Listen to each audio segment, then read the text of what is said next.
I feel like I'm like looking up and I'm like, there's no way this is good from an ergonomic standpoint. Oh, I'm dropping things. Namjoon fell over. And if you're asking why is Namjoon at my desk, mind your business. But he is.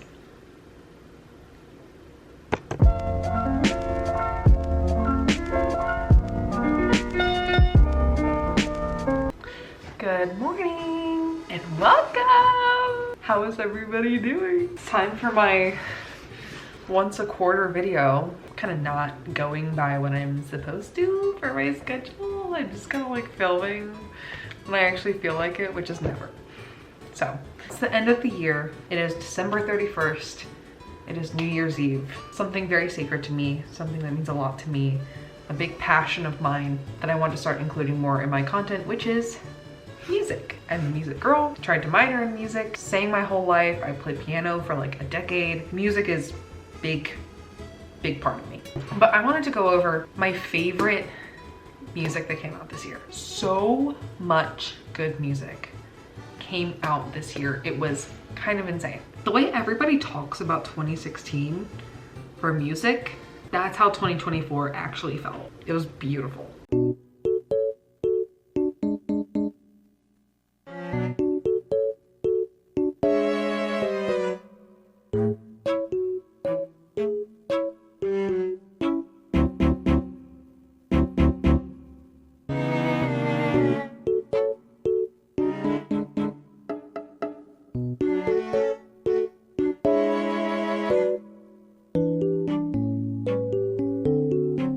Kind of going in close enough to chronological order of when stuff came out. There are some things that I don't know exactly when they came out. Ariana Grande released her 7th album, Eternal Sunshine, named after the Jim Carrey movie Eternal Sunshine of the Spotless Mind. I've been a huge fan of Ariana Grande since like high school. I never really acknowledged how much of a fan I was for a long time.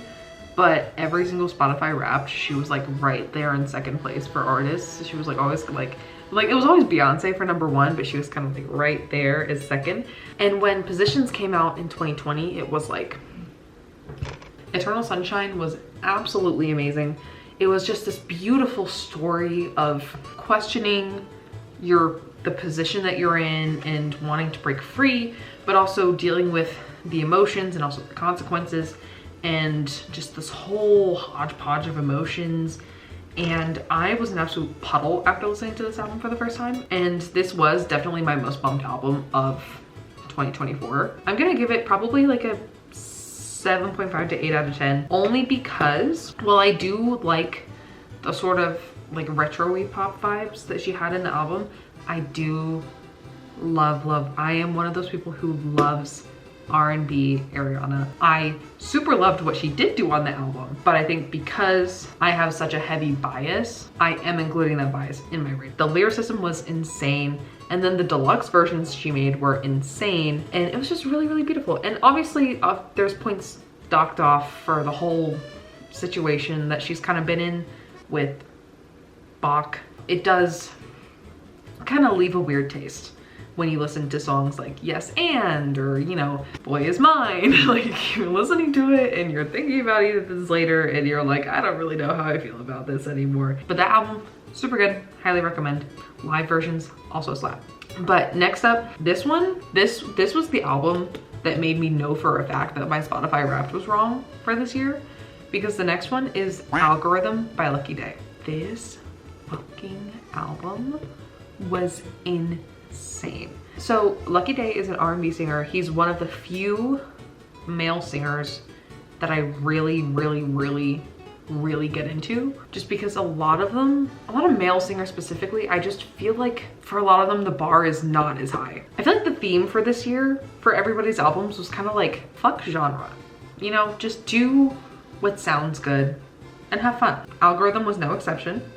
It was this beautiful blend of like R&B, and there was like some sort of like poppy influences. There was like some indie and like little bits of like some notes of rock. Like there was some like rocky like guitar riffs in there that were really cool. And there was like these kind of techno-y sound effects sprinkled throughout the album that were really fun. but it was such a cool album. It was so unique and so fun. So many songs that you can dance to, 1 or 2 songs that you can cry to. There was a rave feature. And like, it also, the album begins and ends with the same thing. And I love when albums do that. It doesn't transition into the beginning of the album, but I just love when there's something that matches in the beginning and in the end that kind of like just takes the whole album, like wraps it up in a little bow and like, there you go, have fun. If you haven't really gotten into Lucky Day, definitely start with the first track, which is Never Leave You Lonely, the title track Algorithm, Blame, which features Teddy Swims. So good. That song transitions into Think Different, but you have to listen to Blame and Think Different in sequence, because there's this sort of monologue that transitions them, and it's really funny. Bitch, you think it's small. We need to be thinking big. You need to be thinking big, bitch. You need to be thinking big, bitch. Think big, bitch. So good. It was like almost addicting. Like, I could not stop listening to it. I would go to work, I would play the album, turn on the little loop button, and my 8-hour day would just be that. It would just be the album 8 times. Like, and that's how I knew it should have been on my Spotify Wrapped, because of how much I listened to that shit. I was pissed that it wasn't on there. So Spotify, go to hell. I'm switching to Apple Music. So, I don't know what's next, to be honest. Okay, we're going sequentially, actually. I do know what's next.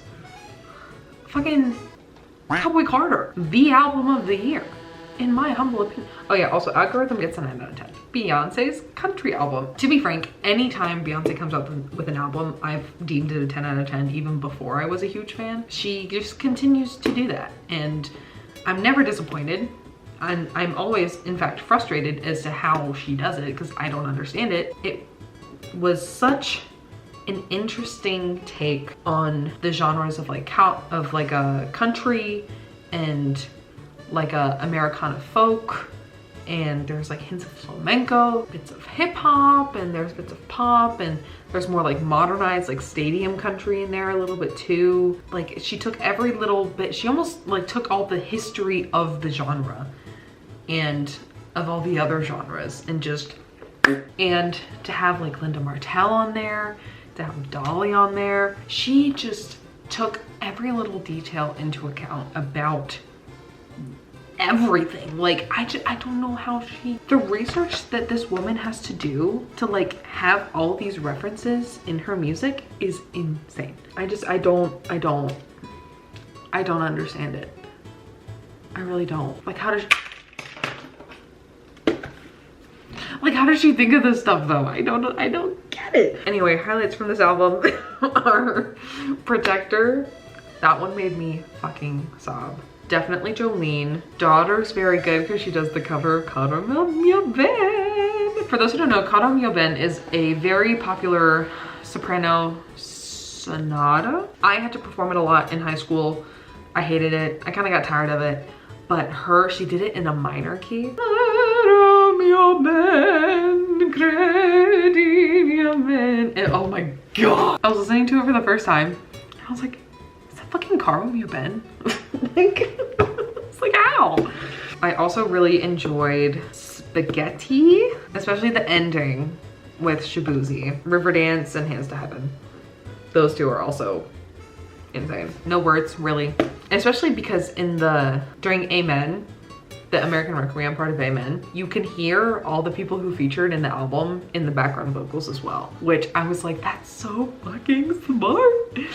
Anyway, Billie Eilish dropped her album Hit Me Hard and Soft. Hit Me Hard and Soft reminded me a lot of like a more healed but also more mature version of When We All Go to Sleep. She touches a lot of trauma in When We All Sleep. She did the same thing in Hit Me Hard and Soft, but there was a different overall vibe to it. Like, the way I'm gonna describe it's gonna sound stupid, but you know how like the When We All Go to Sleep, Where Do We Go album cover, you know how it was like mainly like a black background, and then like this Hit Me Hard and Soft was like a blue water background? That in itself, I feel like, describes the different vibes of it. Like this dark, spooky, ooky versus like this calm but like danger ensuing but I don't know how to describe it. Literally, I was listening to it again in my I listen to a lot of these albums in my living room. I turn it on the TV, I fucking blast it, and I just like kind of pace around my living room. Like literally this is like.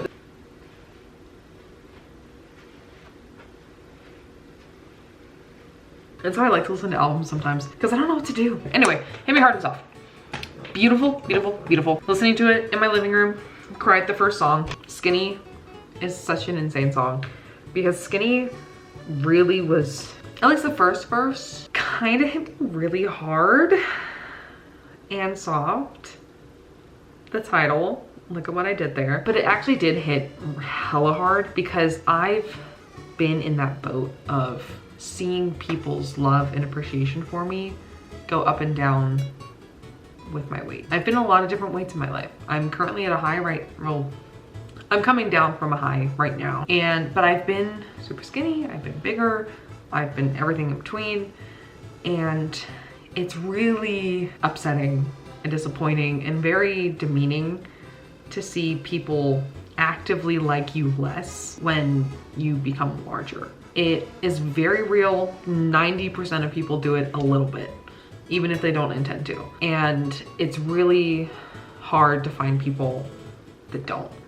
Thankfully, I found those people, but and that's why that song fucking made me cry. It was so bad. It was so good. It was an amazing song, but it was just a very interesting album, because she's talking about not quite as heavy topics, but still she's sort of channeling her own trauma and her own life lessons. And she's really just, it almost feels like she's kind of going through therapy with herself in this album. And it was very introspective and very good. Highlights, I would say, like I said, Skinny. Very good. I really like The Diner. The Diner was interesting. That was a scary one though. Lunch, obviously. I mean, it's about, who doesn't love a song about munch and puss, you know? Every song I've listened to that's about that fucking hits. That's why I like Tyler the Creator so much.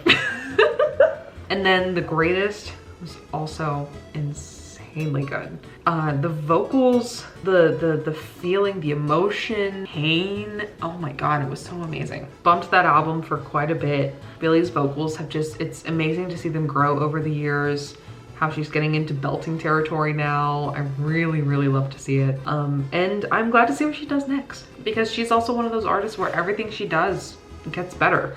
You know, there's no ups and downs in her work. It's just a slow incline, I feel like. So very excited to see what she does next. So next we have a series of singles. Well, mainly two. And that was Kendrick's diss tracks, released throughout the month of May. I went into the diss very excited about the music, but also very much a Drake hater. I'm gonna admit it, I'm gonna be honest. I don't like Drake. I used to when I was in high school, and then I got to college and I was like, it's not the same anymore. Comedian Josh Johnson put it very well. Like, I feel grown, you know? So I was very excited for this because of that. And boy, oh boy, was I not disappointed. Kendrick blew this shit out of the water. I don't care who you think won the beef part. If we're just talking about the music, Kendrick absolutely dropped probably some of the best singles of his career. Potentially. Euphoria, the instrumental at the beginning of Euphoria needs to just be an hour long. It's so good. It's so beautiful and calming. Like, you know, floating up to the gates of heaven, and you know, you're getting up there and you're like, oh, I feel so relaxed and so happy. I've lived such a full life. I've done so many good things.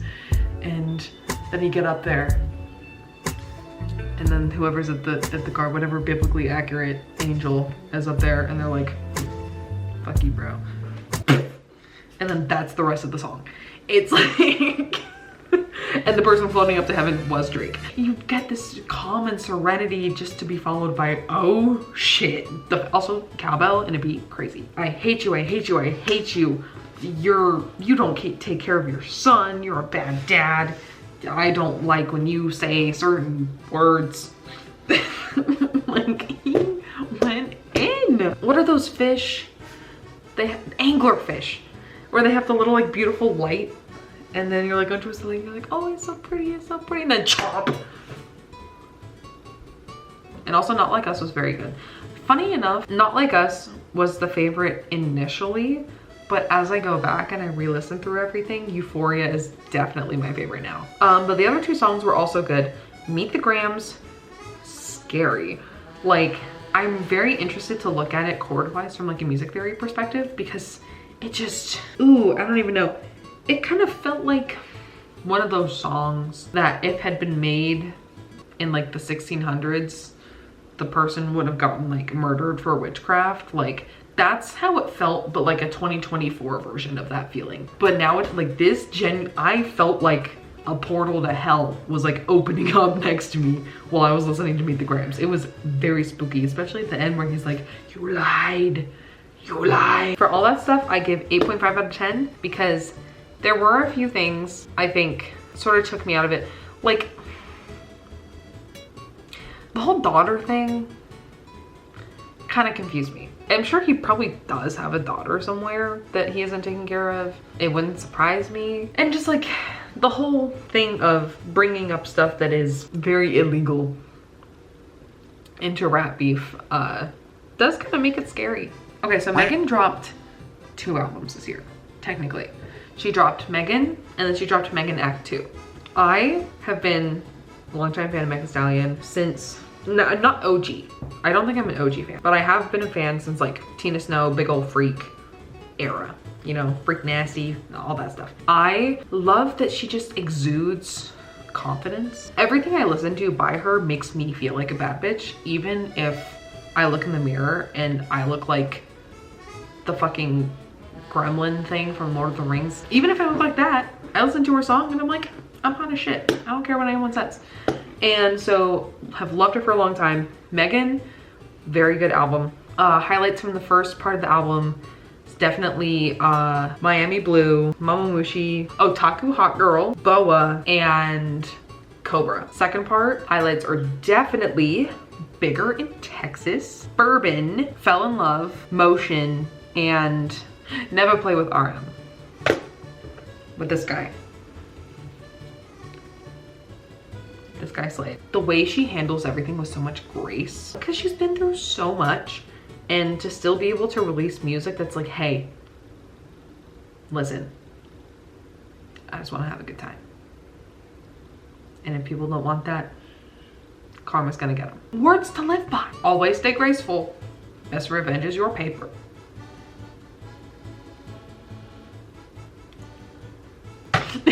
Yeah, Megan, super good. Please drop Act 3. I will listen to it. Like literally Hiss was my top song of 2024. That I believe. That was the only thing on my Spotify Wrapped that I believe was Hiss being my top song. Literally, she came out the gate this year hating. Her and Cat Williams. Fuck all y'all. Get out of here. And they did. Next, I think we have Alligator Bites, Never Heal. Changed my fucking brain chemistry. For those who have not gotten into Doechii yet, I know you've probably been seeing her name a lot because she's really been popping off, which I love to see it. But if you have not gotten into Doechii, first listen to her EP, All the Places You'll Go. There's a song on there called Yucky Blucky Fruitcake, and it is like kind of her first viral song. That's how I heard of her. That was the first song that I'd heard of her because there's a sound on TikTok that was like, hi, my name's Doechii with 2 eyes. I get anxious when I'm high. And I was like, dang, not relatable, but that sounds dope. And so I went and I listened to it and I was like, this is my favorite female rapper now, I think. Maybe even not female, one of my favorite rappers now, I think. She released her mixtape, Alligator Bites Never Heal. If you could take Florida and put it in an album, this would be that album. They're so, like, I was listening to it, like, for especially like Bullfrog and Boiled Peanuts. I was listening to those songs and I was like, this is Florida. Like, I can't describe it, but this just feels like Florida listening to it. If a bitch is feeling froggy, tell her hop out, bitch. That's how I felt listening to that song. And it was so Florida and it was so inspirational. It was so good. So basically, okay, I'm gonna try my best to encapsulate how I felt going through through this album. So you go through the first songs like Stankapoo, Bullfrog, Boiled Peanuts, and you're like, oh, this is Florida. And you're like, oh, she's talking her shit. This is good. And she's really showing like different flows, and she's kind of showing like this aggression that she has with her rapping and her rap flow specifically. And then you get to Denial is a River. Now this is named after the audio. Denial is a river in Egypt, your husband is gay. But she brings the same vocal styling that she uses in Yucky Blucky Fruitcake, which was my favorite song by her before that, and the first song that I listened to her from, and I was like, oh my god, this is a throwback, this is such a good callback. I was like, okay, yeah, she's taking it, this is fucking amazing. She has really heavy hitters of rap in the first part, and then you get a lot of like more singing stuff, because she's also a very good singer.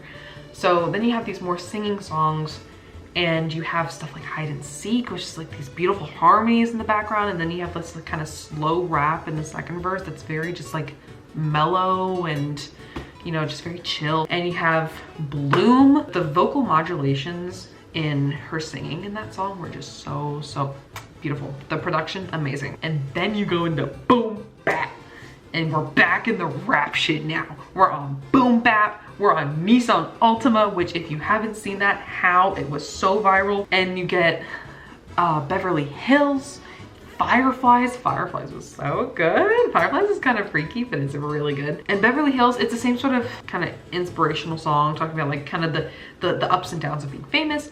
And it's just the whole thing, you could really get a feel for who she is as a person with this mixtape. To me, it's an album. I know she's calling it a mixtape. I don't know what the difference is, but this was such a good project for me. It was really a great album in the essence of like who she is and how she presents herself to us. And I really enjoyed that. It was very vulnerable.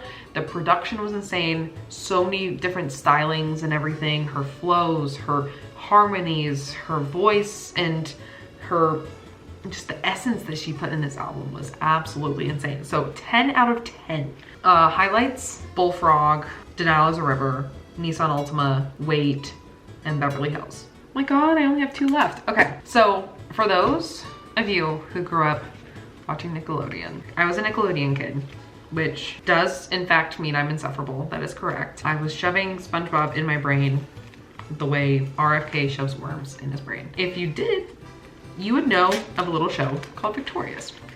And if you know of a little show called Victorious, you would know of a very, very good singer named Leon Thomas. He was one of my first celebrity crushes when I was a kid. When I saw he dropped an album, I was like, you're fucking kidding. I have to listen to this right now. And I did. I was at work, I was doing something, but I was like, I don't care. I'm putting on this album while I do this. If you want to talk about just classic, good male R&B music, he's the one.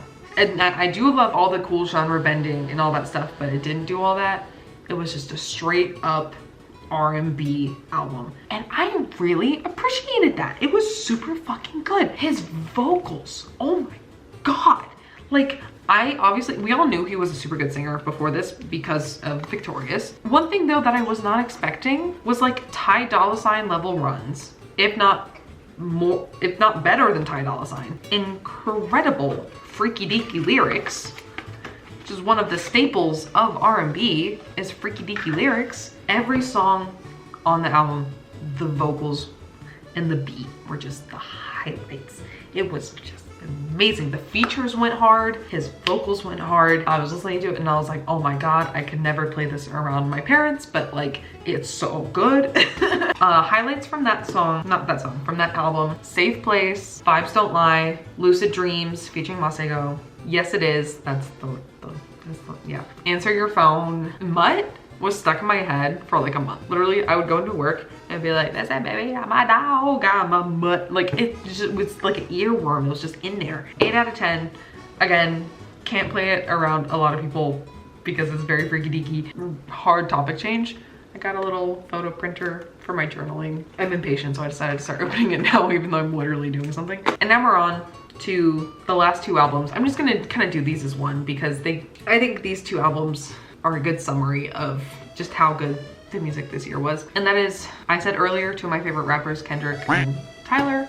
and they both released albums. Tyler's Chromacopia, a super introspective, emotional, just beautiful, beautiful story of an album, going through all of his flaws, nitpicking himself bit by bit, really just unveiling himself to the world and doing it in a way that is musically so creative and so beautiful and so just raw. Was like, it was so fucking good. Kendrick's GNX, like, Kendrick outdoes himself every single time. I can't. The music this year was so good, guys. I can't. I literally can't. It's just so amazing. GNX was, if you want to take what being healed sounds like, that's GNX. Like, Chromacopia is the process of healing, and then GNX is when you've been healed. Mr. Morale was Kendrick's healing. Chromacopia is Tyler's healing. I'm so excited to see what Tyler does after this. Now that he's sort of gone through this process of making this album, I'm so excited to see what he does next. Chromacopia highlights for me is Darling I featuring Tizo Touchdown, Sticky featuring Glorilla, Sexy Red, Lil Wayne, Tomorrow, Like Him featuring Lil Young, Balloon featuring Doechii, Thought I Was Dead featuring Schoolboy Q and Sid. Very, very, very, very good. The storytelling, Tyler's storytelling is just unmatched. On Call Me When You Get Lost, there was a song that was like 8 minutes long, and it was him telling the story, messing with this one girl who had a boyfriend, and it was like this crazy story. I think it was Wilshire. Their storytelling and their lyricism is so insane, and it just wraps you into it. Like, you start listening to it and it's almost like you're listening to like one of those murder podcasts. It's like, I can't stop listening. This is crazy. There's so many things happening, but I can't stop listening to it. It's so good. Both of them just have such amazing ears with music, especially Tyler. His music theory goes fucking insane. I thought I had a good ear, and then I hear what Tyler does and I'm like, well, fuck me, I guess. I could never fucking do that shit. It literally ended the year so nicely, and I'm so thankful to them, and also all the other music that came out this year. Shout out to everybody who released music this year. An insane year for music, and that's not even like touching the stuff that like went #1. Shout out to music. Hope to include more of it on my channel in the future. But I hope you all enjoyed. This is kind of a beefy video. Depends on how much I edit it, to be honest. It took a lot of brain power to sort of think about all the music that I've listened to and gather all my thoughts on it. That was my thoughts and feelings about music this year, and I hope you enjoyed, and I love you all so much. I have such a bad headache, so I'm gonna go drink some water and go prepare for New Year's Eve, because that's, you know, now. That's what today is. I love you all so much, and I appreciate you, and I hope you enjoyed. And please feel free to subscribe. It helps me a lot. And if you made it all the way to the end of this video, what was your favorite song or album of 2024? I want to know. But I love you all so much. Hope you enjoyed, and I will see you in the next one.